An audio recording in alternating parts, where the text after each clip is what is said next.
네, 하늘의 복을 많이 받으시기를 바랍니다. 날이 굉장히 춥습니다. 그렇죠?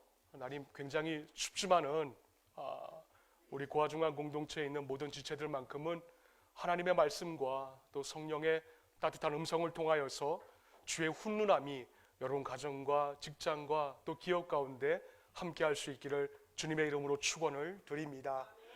여러분, 제가 좀 어떤 질병인지 여러분 한번 들어봐 주세요. 이 질병에 대하여서 제가 한번 조사를 했더니 의학사전에서는 이 질병 코드에 대하여서 이렇게 정의를 하고 있더라고요. 이 질병은 숨 쉬고 있는 사람들에게만 발병하는 질병이라고 합니다. 그리고 이 질병은 아이의 출생함과 동시에 죽는 그 순간까지, 그리고 우리의 이 생에서 이 땅에서 살아가는 동안에 있어서 누구나 다 가지고 있는 질병이라고 그래요. 이 병의 증세는 아래와 같습니다. 짜증이 많이 납니다. 그리고 화가 막 치밀어 오르고요. 그리고 누가, 무슨, 왜, 누구 때문에 이렇게 말을 잘한다라고 합니다. 이 질병이 뭐냐면은 바로 저 맨 위에 있는 메인병이라는 질병이라는 거예요. 네, 여러분, 우리 한의학 사전에도 이 메인병이라는 질병이 있습니다. 또 우리 양약 사전에서도 보시면은 이 메인병이라는 질병이 있어요. 그러니까 이 메인병이라는 거는 심리학적인 질병 코드입니다. 근데 가만히 보고 있다 보면은 이 메인병의 증상이 우리 영적으로도 좀 적용되는 것 아닌가, 제가 좀 생각을 한번 가져보았어요. 무슨 말이냐면요, 여러분, 우리가 화가 이렇게 메인병에 걸리면 화가 이렇게 잘 나고 누구 때문에 막 이러잖아요. 그럼 이런 영적인 메인병에 걸리면은 우리가 해결할 수 있는 처방전이 딱 두 가지밖에 없다라는 겁니다. 하나는 뭐냐면 이거예요. 우리가 이 누구 때문에 우리 입술 가운데서 쟤 때문에, 그리고 누가 그렇게 말을 했는가, 뭐 때문에 그렇게 말을 했는가, 이렇게 우리 입술 가운데 튀어나오면은 그 사람은 내가 메인병에 걸렸구나라고 생각을 가져야 됩니다. 근데 처방전이 뭔가? 환경에서 도망가는 거예요. 그 환경에서 이겁니다. 뭐 여기 아니면 안 되나? 천지 빽깔이다 막. 이거 그냥 다른 데로 도망가 버리는 거예요. 그래서 현 관계에서 벗어나서 다른 곳에 갑니다. 그 다른 곳에 가서 다른 관계를 다시 시작하는 경우예요. 그러나 그들은 다른 관계를 다시 시작했음에도 불구하고 똑같은 증상이 계속 재발하여서 놀라는 경우가 굉장히 많이 있어요. 그리고 여러분, 그런 분들은 가정을 한번 유의심 있게 한번 보세요. 가정은 전쟁터입니다. 자신이 일하고 있는 사무실은요, 복싱장의 어떤 사각 링이 되고, 그 메인병에 걸린 분은 누군가 오늘 날 건드리기만 해봐, 이렇게 막 으름장을 놓으면서 살아갑니다. 그런데 더 심각한 게 뭔지 아십니까? 그 메인병에 걸리신 분들은 이런 긴장의 방식이 자신의 삶의 연속성이 된다라는 거예요. 그러니까 늘 긴장하니까는 늘 얼굴에 염려가 가득하고 늘 얼굴에 근심이 가득하다라는 겁니다. 그리고 또 다른 처방전이 있어요. 그게 뭐냐면은 바로 용서라는 거예요. 용서. 그리고 이 처방전은 성경에도 나와 있습니다. 여러분, 예수를 우리가 한번 보자고요. 예수님도 누군가에게 꼼짝없이 매여 있는 삶을 사셨습니다. 그렇죠? 3년이에요, 3년. 근데 말이 3년이죠. 3년을 날수로 계산하면 보니까는 1095일입니다. 1095일. 1095일을 예수님은 똑같은 무리와 함께 다니셨어요. 식탁에서도 늘 똑같은 무리와 함께 밥을 먹었어요. 모닥불 쬐면서도 늘 대체로 6, 7명 늘 똑같은 무리와 얼굴을 맞대고 똑같은 이슈를 가지고 대화를 나누었습니다. 똑같은 배를 탔어요. 배를 타고 똑같은 광풍도 만났어요. 근데 제가 성경을 이렇게 보니까 궁금한 것이 제 안에 하나 생기더라고요. 그게 뭐냐면은, 여러분, 주님은요, 오늘 본문에도 나와 있지만은 주님은 그 일관된 표정을 가지고 있고 일관된 생각을 가지고 있는 그 예수님의 제자들을 바라보면서 어떻게 그렇게 끝까지 주님이 그렇게 사랑하시고 헌신적으로 섬길 수 있었는가? 제가 그게 좀 궁금했습니다. 혹시 우리가 여러분 예수님을 생각할 때 잊고 있는 것 없습니까? 여러분, 그분도 사람이잖아요. 그렇죠? 그분도 사람입니다. 그리고 다른 한편으로는 전능하신 하나님의 아들이에요. 때문에 주님은 주변에 있던 그 사람들의 그 겉에 드러나는 그 겉모습도 보았을 것입니다. 그리고 더 나아가서 예수님이 하나님의 아들이시기 때문에 그 12명의 제자들의 그 속내까지 다 예수님은 속속들이 간파하시고 계셨어요. 모든 육적인 결점과 영적인 결점까지 예수님은 다 하시고 계셨습니다. 여러분, 생각해 보세요. 그분은요, 그들이 말하지 않는 생각까지 다 읽을 수 있는 분입니다. 가룟 유다의 의심이요, 이미 알고 계셨어요. 요한복음 13장 21절 말씀에 보시면 예수께서 이 말씀을 하시고 심령이 괴로워서 증언을 하여서 이르는데, 내가 진실로 진실로 너희에게 이르는데 이들 가운데 누가 나를 팔 거야. 예수님이 미리 알고 있었어요. 또 마가복음 14장 30절 말씀에 보니까 예수께서 이르시되 내가 진실로 진실로 내게 이르노니 오늘 이 밤에 닭이 울기 전에 네가 나를 3번 부인할 거야. 여러분, 예수님 다 알고 계셨어요. 제가 오늘 본문을 들어가기 전에 여러분들에게 좀 생각할 질문을 한 가지 던져놓고 오늘 설교를 좀 시작을 하려고 합니다. 뭐냐면은, 여러분들도 사랑하는 사람들이 있을 거예요. 내 배우자나 또 내 자녀나 내 이웃이나. 근데 사랑하는 사람들이요, 여러분들을 배신하거나 또 여러분에 대하여서 그 어떤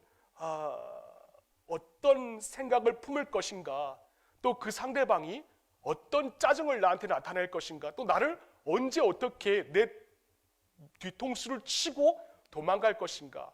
여러분, 그걸 여러분들이 미리 안다면은 여러분들은 그 자에 대해서 어떤 생각으로 어떤 행동을 표출할 수가 있겠습니까?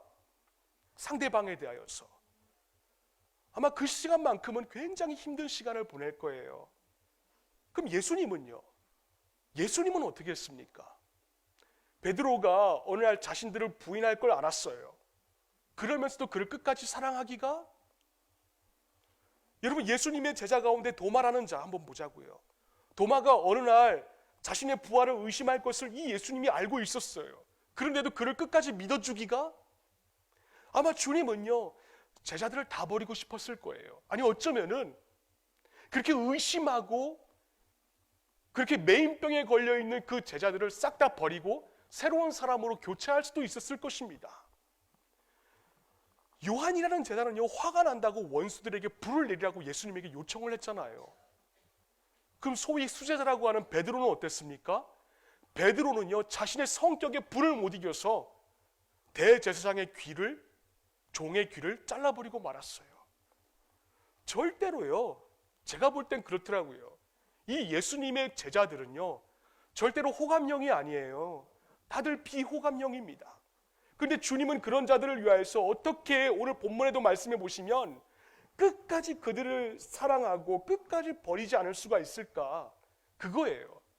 제가 그 질문이 계속 본문을 바라보면서 생각이 계속 나더라고요. 그래, 그 답을 오늘 본문을 묵상하면서 제가 찾았습니다. 제가 볼 때에 신구약 성경 가운데 그 어떤 본문보다 오늘 본문만큼 이렇게 용서에 대하여서 아주 적절하게 나타내주는 예시는 또 없더라고 생각을 갖습니다. 자, 본문 한번 봅시다. 여러분, 성경을 보실 때요, 한 구절 한 구절 자세히 한번 볼 필요가 있습니다. 자, 오늘 본문이 언제 발생을 했는가 본문의 사건이 언제 나타났는가? 오늘 1절 말씀 보니까 6월절 전이라고 나와 있습니다. 6월절. 여러분 6월절에 대하여서 아마 저보다도 더 잘 아실 거예요. 6월절이 어떤 날입니까? 6월절에는요 모든 이스라엘 백성들이 축제를 벌이는 날이었습니다. 그 옛날 자신들의 선조가 노예였잖아요. 노예였는데 하나님께서 직접 그들을 진두지휘하여서 출애굽한 것을 기념한 것, 그 날을 바로 6월절로 삼은 것입니다. 그러나 이것은요 제가 그냥 딱 한마디 출애굽을 기념한 날, 그래서 6월절 이렇게 딱 한마디로 표현해서 그렇지 이들이 당한 고통이 어느 정도였는지 여러분 아십니까? 출애굽기 1장 14절 말씀에 보니까는요 이들이 당한 고통 가운데 이렇게 나와 있습니다. 어려운 노동으로 그들이 괴로워하였어요. 그들이 어떤 노동을 하였는가? 흙 이기게 하고 벽돌을 구웠고 농사 여러 가지를 다 하였습니다. 어려운 노동으로 그들의 생활을 괴롭게 하니, 여러분 역사적으로 한번 바라보자고요. 역사적인 관점으로, 성경의 관점으로 보지 말고 역사학적인 관점으로 보았을 때에 당시 파라오 1세와 파라오 2세가 있었습니다. 근데 그 파라오가 히브리인들을 향하여서 국고성을 짓게 만들었어요. 나라의 성을. 하나는 비돔과 라암셋, 이 두 성을 만들게 만들었습니다. 그리고 이 두 성을 완공하기 위해서 애굽 전역에 있는 히브리인들을 모두 다 노예로 만들어 버렸어요. 자유인들이었는데 노예로 만들어 버렸습니다. 그들이. 그럼 뭐 먹을 거라도 잘 줬는가? 아니에요. 먹을 것도 잘 주지 않았어요. 역사적인 측면에서는 그렇습니다. 그래서 히브리인들이 한번 오늘 본문 말씀 한번 보세요. 그들이 오늘 본문 말씀 말고 방금 전에 살펴본 그 말씀에 보시면은 히브리인들이 어떻게 고백을 하고 있는가? 그들의 생활을 괴롭게 하였다라고 하였습니다. 괴롭게 하였다. 그 괴롭다라는 단어를 우리가 좀 주목해 볼 필요가 있습니다. 그 단어가 뭐냐면은 원뜻이 뭐냐면 내 마음이 괴롭다. 그게 아니에요. 그 괴롭게 했다라는 그 원어 성경의 사전에 보시면은 괴롭다라는 그 단어는 눈물이 뚝뚝 떨어지다. 그 뜻입니다. 눈물이 뚝뚝 떨어지다. 여러분 그들은요, 히브리인들은 노예 생활을 하면서 하루 종일 남을 위하여서 집을 만들고 벽돌을 굽고 그 애굽인들을 위하여서 국고성인 라암셋과 그리고 비돔을 지었습니다. 매일매일 자신들이 만들어야 될 할당량이 있었어요. 근데 그 할당량을 이루지 못했으면 그들에게 배급이 없었습니다. 역사적으로 그래요. 근데 그 할당량을 채우지 못하니까는 그들에게는 음식뿐만이 아니라 살을 파고드는 채찍이 그것밖에 없었어요. 그러니까 히브리인들은요 자신들의 노예 생활이 너무 힘들었어요. 그래서 집에 노역을 끝나고 집에 가면 혹여나 애들이 볼까봐 방 한 칸에 가서 구석진 데 가서 모닥불도 끈 채로 그 구석진 데 가서 부모가 쪼그려 앉은 채로 눈물을 뚝뚝 떨어뜨리다. 눈물을 뚝뚝 떨어뜨려서 그들이 괴로워했다라는 거예요. 더군다나 그 고통이 거기서만이었나요? 아닙니다. 출애굽기 1장 16절 말씀에 보니까는 아들이 낳으면 다 죽여버리라 그랬어요. 당시 그들이 그랬어요. 그러니까 이런 상황 가운데 히브리 여인들이 남아를 낳으면은 시체를 나눌 수밖에 없었습니다. 자신의 아들을 한 번도 보지 못하고 젖을 한 번도 물려보지 못한 채에 싸늘한 주검이 되어서 안을 수밖에 없었어요. 자, 이런 상황 가운데 하나님께서 그 히브리인들을 직접 진두지휘하여서 애굽에서 탈출을 시켜주셨습니다. 자유를 주셨어요. 먹고 싶은 것 아무거나 먹게 만들어 주셨고 입고 싶은 것 아무거나 입게 만들어 주셨습니다. 자유를 주셨어요.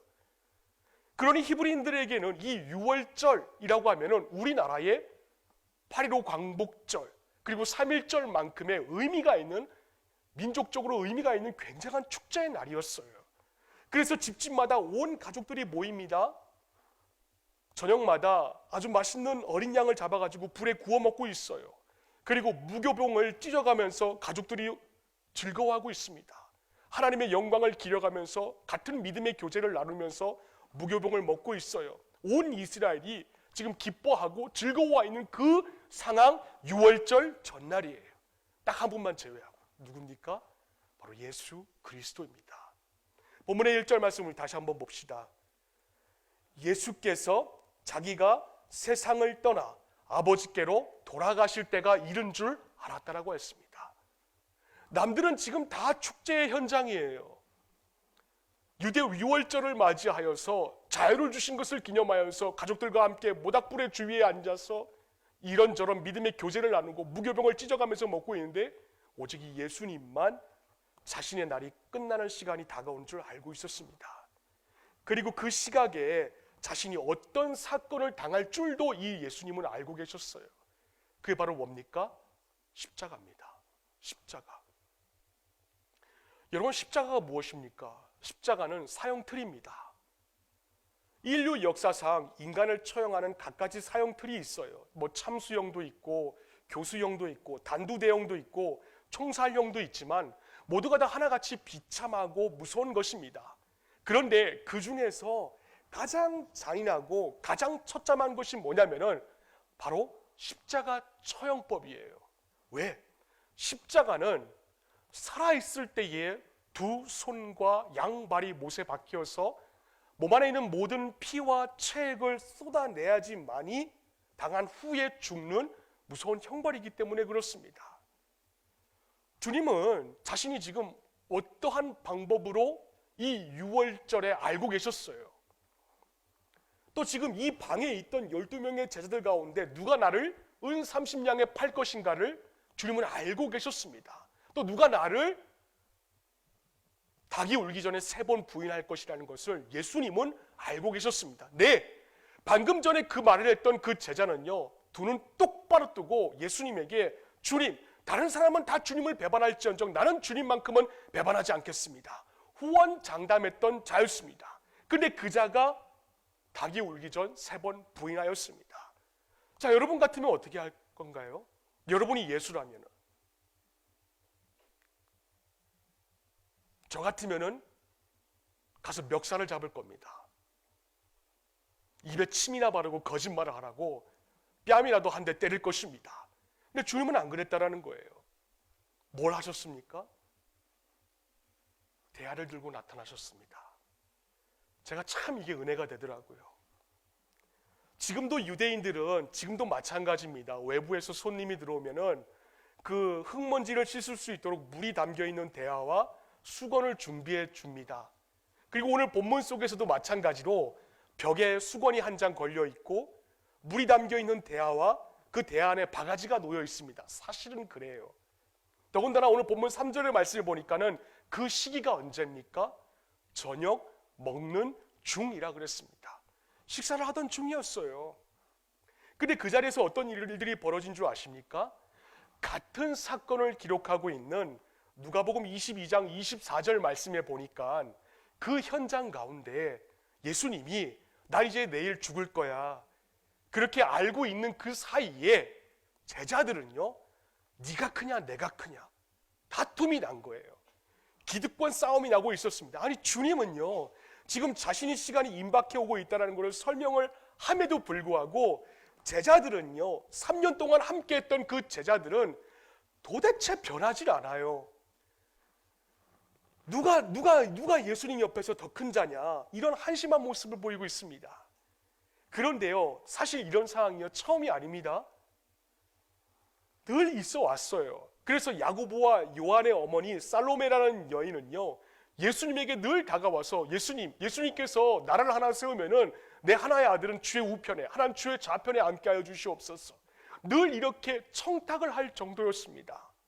그러니 이들은요, 여러분 한번 보세요. 이 12명의 제자들이요, 누가 더 크냐라고 지금 싸우고 있는데 서로 발을 씻길 수가 있겠습니까? 발을 씻긴다는 것은 가장 천한 종이 하는 건데 이 자들의 입장에서는 서로 발을 씻길 수가 없는 거예요. 내가 저 사람보다 더 큰 자니까는. 늘 이들은요, 이 기득권 싸움 때문에 늘 마음이 갈라지고 많은 자들이었습니다. 그런데 그 제자들 말고 그들과 3년 동안 함께 생활했던 예수님, 그분은 어떻게 했습니까?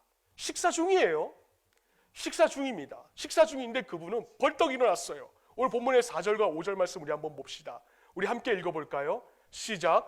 저녁 잡수시던 자리에서 일어나 겉옷을 벗었어요. 그리고 수건을 가져다가 허리에 두르셨어요. 그리고 이에 대하여 물을 떠서 제자들의 발을 씻으시고 여러분, 하나님의 아들이 예수예요. 맞습니까? 하나님의 아들, 그럼 신의 아들 아니에요.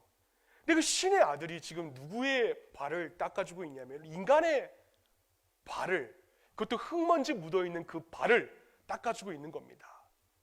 종들 가운데서 가장 천한 종이 하고 있는 그 발 닦는 일을 하나님의 아들 예수라는 자가 그것도 밥 먹는 중에 나타난 거예요. 여러분, 우리 한번 생각을 해보자고요. 지금 발 닦고 있는 손 있잖아요. 예수님의 손, 30년 전에는 어떤 손이었습니까? 베들레헴 마구간에서 태어나기 전에 그 예수의 손은 하늘의 별들을 만드시고 인간을 창조하신 손이었습니다. 근데 지금은 오늘 본문상에서 주님은 3년 동안 함께했던 자들의 흙먼지를 떨어뜨리는 그런 손으로 만드셨어요. 그래, 왜 그랬을까? 제가 그 답을 21절에서 찾았습니다. 우리 한번 읽어볼까요? 시작. 예수께서 이 말씀을 하시고 심령이 괴로워 증언하여 이르시되 내가 진실로 진실로 너희에게 이르노니 너희 중 하나가 날 팔 거야. 주님 모르고 계셨습니까?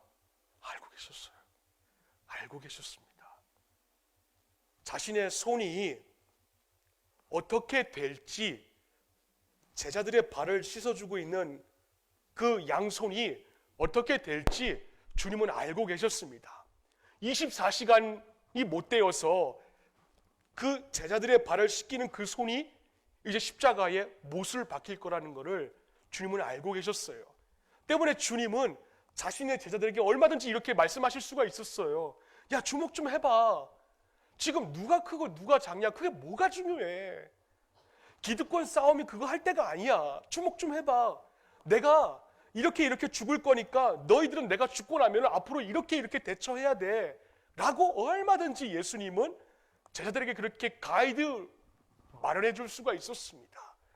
근데 제가 알고 있는 주님은요, 그렇게 하셨다라고 말씀하시는 부분이 신구약 성경 가운데 그 어디에도 나타나 있지는 않더라고요. 주님은 그 3년 동안 함께했던 제자들, 앞으로 닭이 울기 전에 자신을 부인할 제자들, 그리고 자신을 팔 제자까지의 발을 씻겨가면서 예수님이 바라본 게 지금 뭔지 아십니까? 그 발들의 미래를 바라보고 계셨어요. 그 발들이 어디로 갈 것인지.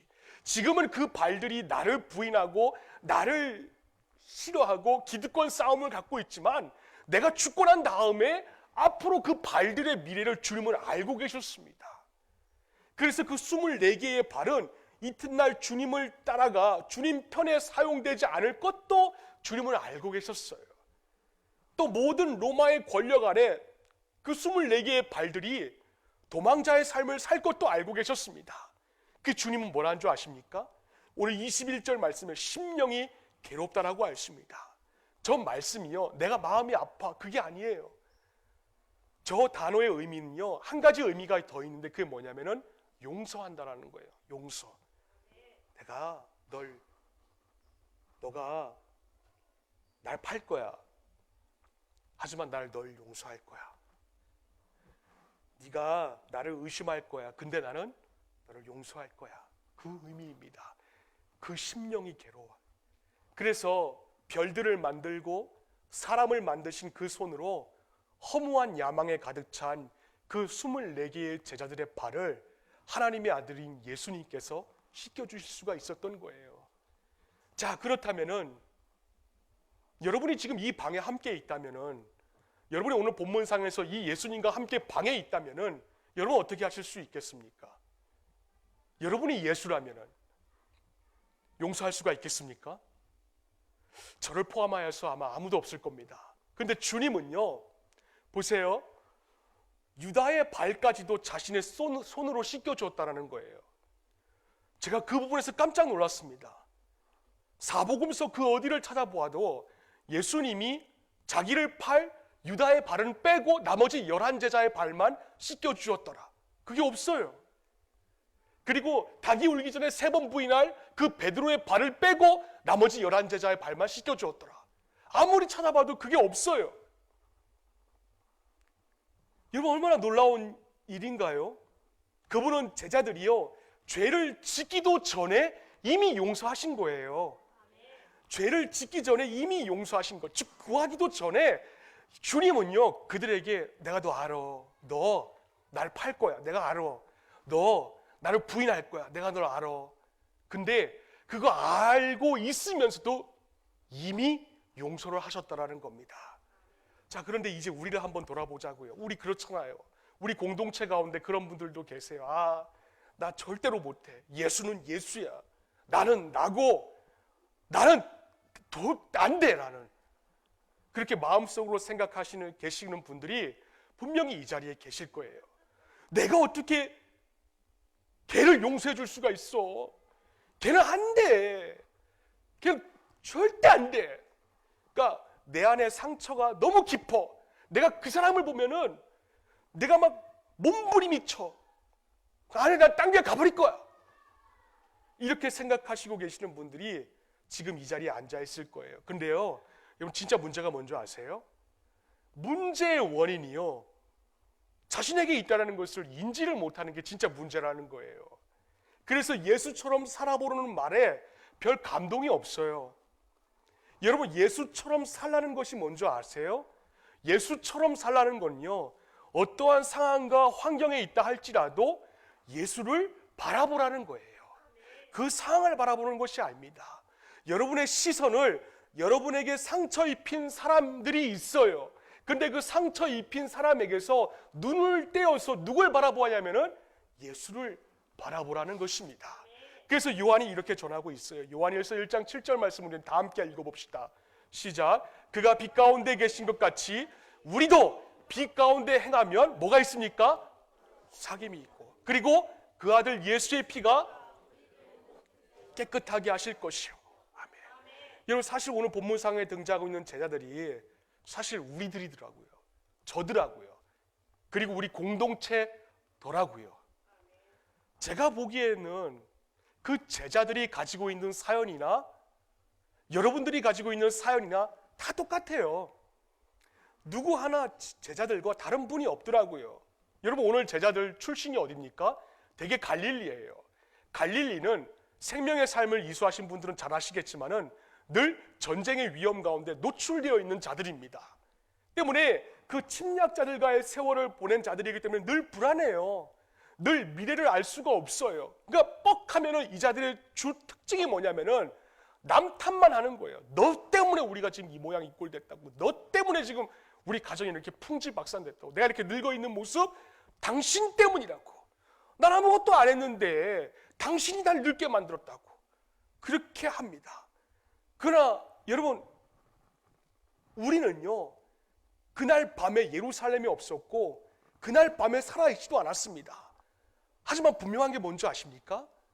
주님은요, 2000년 전에 해주신 일을 지금 2019년 12월 8일에도 우리에게도 동일하게 해주시고 계신다는 것입니다. 우리를 늘 매일매일 깨끗하게 만들어주세요. 더군다나 요한은 방금 전에 살펴본 구절에서 여러분 요한일서 1장 7절 말씀을 보니까 우리를 모든 죄에서 깨끗하게 하실 것이오라고 말을 했습니다. 그 말은요, 그냥 한번 씻겨주고 그냥 마는 게 아니라 예수님께서 계속 어느 사건에 대해서 계속 씻겨주고 있는 것을 말하고 있어요. 그러니까 현재 진행형입니다. 때문에 여러분, 우리에게는요, 기도하시다가 어떤 분이 그러시더라고요. 예수님, 하나님, 알고도 지은 죄 모르고도 지은 죄 용서하여 주시옵소서. 옛날 우리 교회 장로님들 그러셨잖아요. 제가 그 기도를 들을 때마다 아니, 알고도 지은 죄 모르고도 지은 죄가 뭐가 있지? 그럼 참 짓지나 말든지, 그걸 생각을 했어요. 왜? 에레미야 31장 34절 말씀에 보니까 내가 그들의 악행을 다 사했다 그랬어요. 다시는 하나님이요, 그 죄를 기억하지 않는다라고 약속을 했기 때문에 그래요. 여러분, 하나님이 우리의 죄가 있다라는 거예요. 근데 우리의 죄를 기억하지 못하는 것이 아니라 기억하지 않는다라고 하나님께서 딱 뚜껑을 덮고 우리에게 약속을 하셨다라는 겁니다.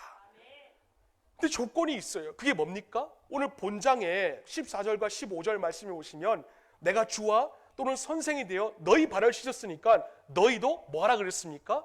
서로 발을 씻어주라 그러는 거예요. 서로 발을 씻어. 즉 주님은 우리에게 무조건적인 은혜를 베푸셨으니까 너희도 무조건적인 은혜를 베풀라라는 것입니다. 여러분 죽고 사는 것 아니면은, 죽고 살 문제 아니냐면은 좀 서로 용서해 주실 수 있기를 바라요. 제자들의 배신보다 여러분 예수님의 자비가 먼저 선행이 되었잖아요. 가룟 유다도 있었고 베드로도 있었지만은 예수님은 그것까지 다 알고 계셨음에도 불구하고 미리 발을 씻겨주면서 예수님의 용서를 표현해 주셨어요. 그럼 우리도 여러분 그렇게 살아야 되지 않겠는가라는 겁니다. 여러분 에베소서 4장 32절 말씀에 보니까요, 우리 한번 읽어볼까요? 에베소서 4장 32절 말씀에, 전에 PPT죠. 에베소서 4장 32절, 서로 친절하게 하며 불쌍히 여기래요. 서로 용서하래요.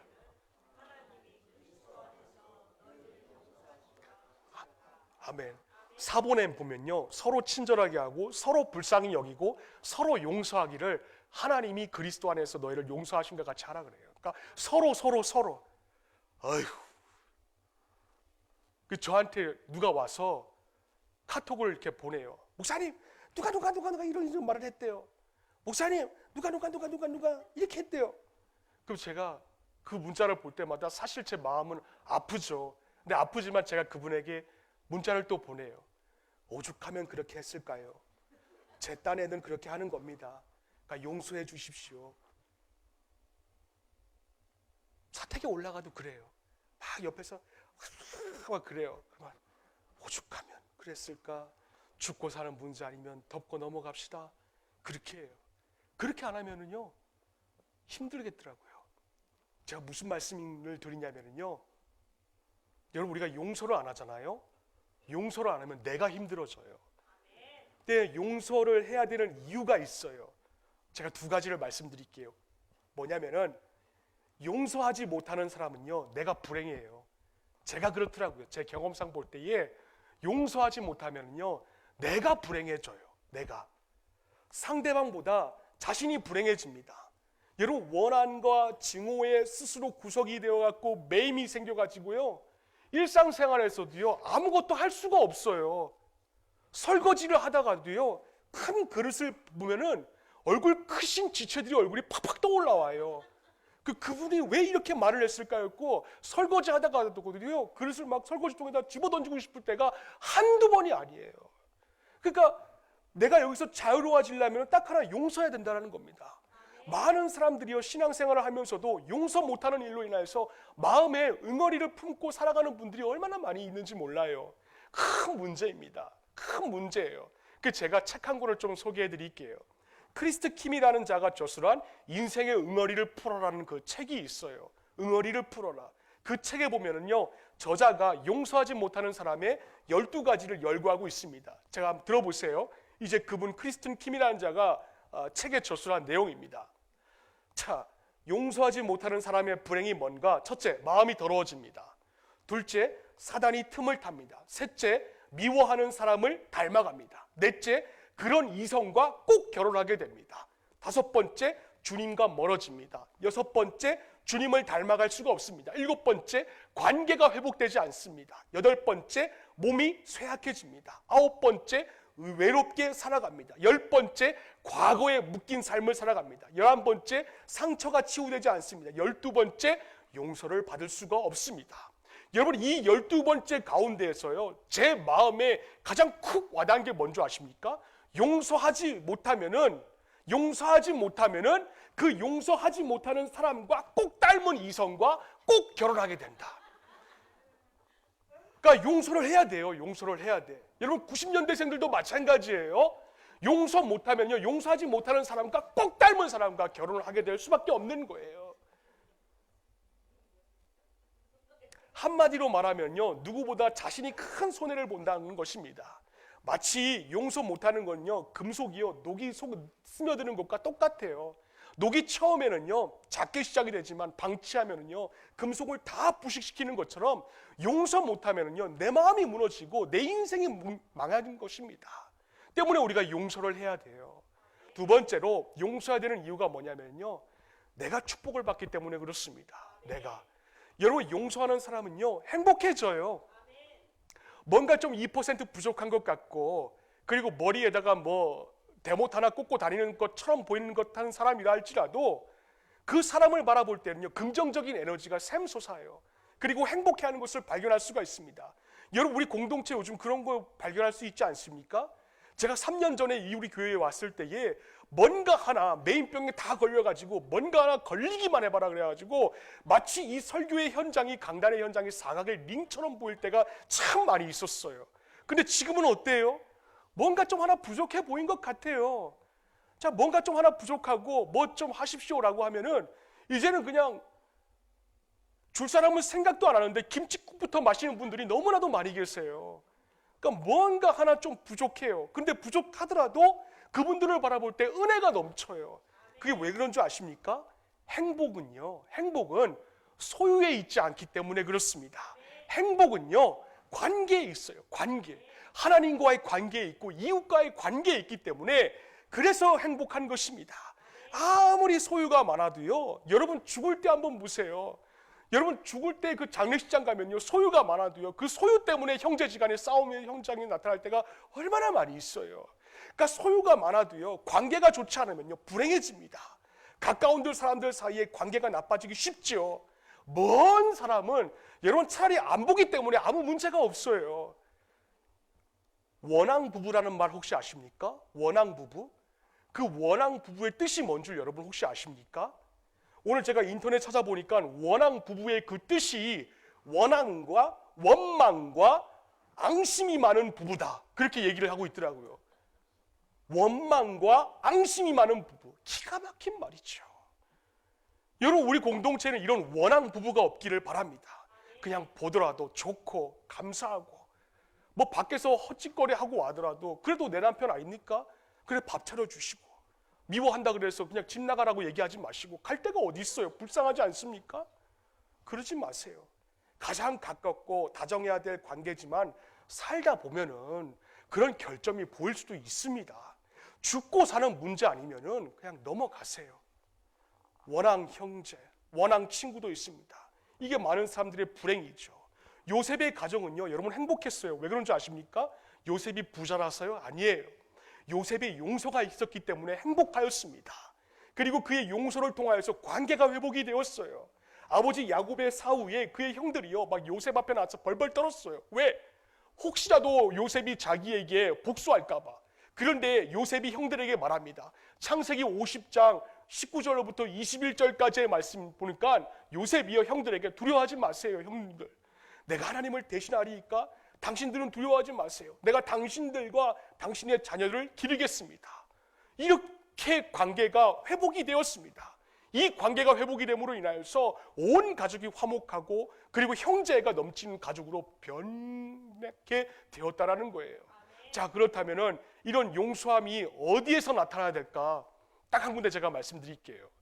이 용서함을 통하여서 여러분들이 자유로움을 느끼고 이 용서함을 통하여서 여러분들이 그 형통함을 누리기 원한다면은 이 용서함은 여러분의 목장에서 나타나야 됩니다.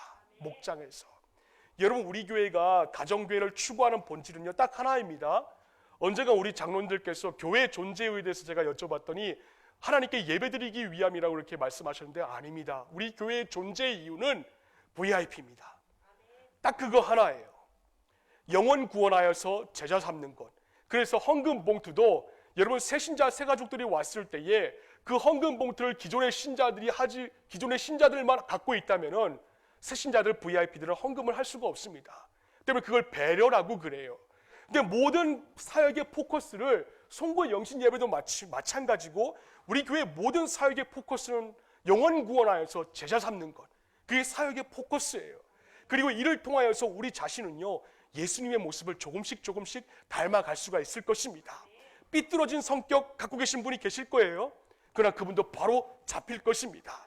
마음속에 있던 상처 가지고 계신 분이 계실 거예요. 그러나 그 상처도 치료되고 잘못된 생활 방식이 고쳐지는 그 은혜를 여러분 목장에서 하셔야 할 것입니다. 여러분의 목장의 목원들이 여러분 예수님을 닮아가고 있다는 것을 어떻게 알 수가 있습니까?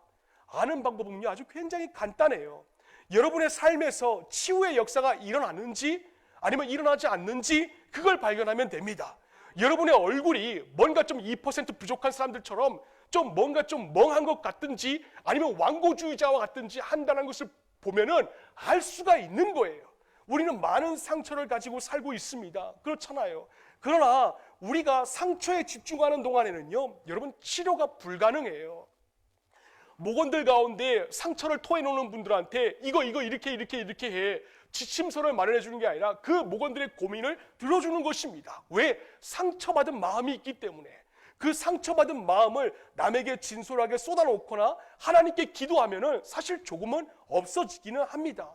그러나 완전한 치유는 되지는 않아요. 딱 하나 예수를 닮아갈 때 비로소 그 상처는 자동적으로 치유가 됩니다. 때문에 목장의 삶의 나눔이 그래서 필요한 거예요. 전 아직까지 이런저런 핑계로 목장 모임에 참석하지 못하는 분들 있다고 보고를 듣고 있습니다. 그런 보고를 들을 때마다 목자와 목녀가 그 목원을 놓고 끝까지 기도하는 모습을 제가 볼 수가 있어요. 근데 그분들의 모습을 통하여서 가장 그 목자 목녀가 저에게 얘기하고 있는 게 뭐냐면은 예수의 사랑을 이 목장을 통해서 체험하게 되었다라고 고백을 합니다. 그 예수의 사랑이 뭐겠습니까? 용서, 그것 아니겠습니까? 왜냐하면 예수를 닮게 하고 싶어서 목자 목녀의 마음은 딱 하나밖에 없거든요. 목원들이 예수를 닮게 하고 싶어서 그리고 예수 안에서 진정한 자유를 느끼게 만들어주기 위하여서 목자와 목녀들이 그렇게 애를 쓰는 것입니다. 그래서 제가 당부를 드리는 것이 있습니다. 뭐냐면은 여러분 아직까지 용서하지 못하는 부분이 있습니까? 남편에 대하여서나 또 자녀에 대하여서나 또 이웃에 대하여서나 용서하지 못하는 부분이 있거든. 오늘 본문에 예수님처럼 살 수 있었으면 좋겠습니다. 왜? 예수처럼 살 때에 우리 안에 자유가 있고 우리 안에 형통함의 축복이 있기 때문에 그렇습니다. 여러분의 형통함의 축복은 먹고 잘 사는 것도 포함되지만 우리의 마음 가운데에도 기쁨이 샘솟을 수밖에 없다는 것까지 말씀을 드리는 거예요. 때문에 여러분 우리가 용서를 하면은 우리 안에 자유로워질 수가 있습니다. 이 자유함을 느낄 수 있는 우리 모두가 되었으면 좋겠습니다. 그래서 목장 모임에 아직까지 참석하지 못하는 분들이 계신다면은 반드시 목장 모임에 참석하셔서 그 은혜와 자유함을 느껴서 이제 서로 돌보고 서로 용서하고 서로 격려하고 서로 위로하는 그런 따뜻한 목장이 될 수 있기를 주님의 이름으로 축원을 드립니다. 기도하겠습니다. 하나님 아버지 감사합니다.